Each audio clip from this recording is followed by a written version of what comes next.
Everybody's coming out of the woodwork to help us. We're getting help from Novell. We're getting help from all the developers. Intel's really helping us. And they really want us to succeed. Why is that? Right. They all want to make sure that there's a choice out there. And they're all really scared about Microsoft.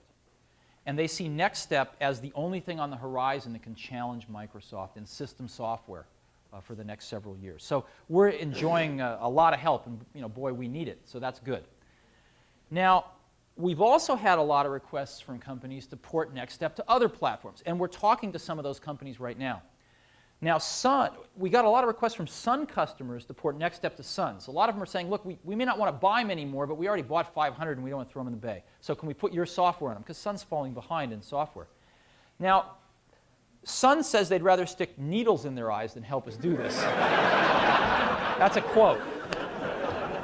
And so we're evaluating right now which will be worse for Sun, if we port it or if we don't port it. And since we're fairly customer-driven, we'll probably end up doing what the customers ask us to do, because we want to make them happy. Now, this leads one into the question, should we just be a software company? And we think the answer is no. We think we should be a software company and a hardware company. In making the decision to put NextStep on more than our own platforms, we clearly decided that we will sell less than 100% of the NextStep hardware. However, we think that the marketplace will grow and we will sell more absolute hardware. And secondly, the charter of our hardware division is to make the best NextStep hardware. Might not be the cheapest, might not be this, might not be that, but we think all in all we can make the best stuff. And I would love it nothing better than if someday we only sold 20 or 25% of the NextStep hardware. But I still think that's a billion-dollar-plus hardware business. And I'll get into one other hardware-related reason in a minute. In addition to that, if you look at how we sell our computers right now, we have a sales force in the US of about 130 professionals in the field out selling Next computers. They spend 90% of their time selling NextStep software and then 10% of their time selling the hardware. In other words, if they can get the customer to buy into NextStep, then they're going to sell the hardware, because right now we have the only hardware it runs on. So they are out there selling NextStep right now. And this is what is required to launch a new innovative product.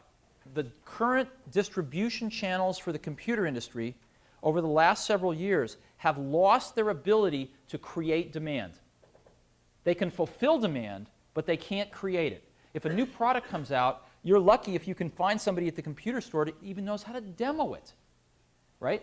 So the more innovative the product is, the more revolutionary it is, and not just an incremental improvement, the more you're stuck, because the existing channel's only fulfilling demand. Matter of fact, it's getting so bad that it's getting wiped out, because there are more efficient channels to fulfill demand, like the telephone and Federal Express.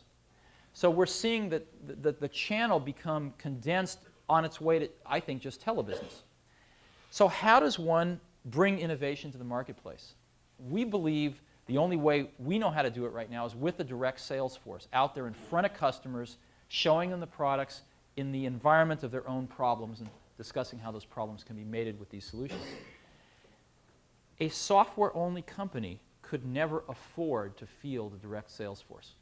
With average selling prices of $500 a software package, you could never afford 130 professionals in the field.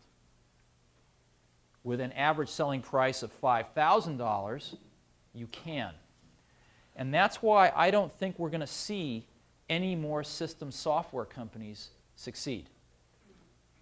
I don't think it's possible to fund the effort to educate the market about a revolutionary product with ASPs that low And if it's not a revolutionary product, I don't think the company can succeed. So our strategy has been that we've got to be a hardware company in order to make our software business succeed. And we think we can do really well at both of them. I know that's a long answer, but it's a complex problem, too.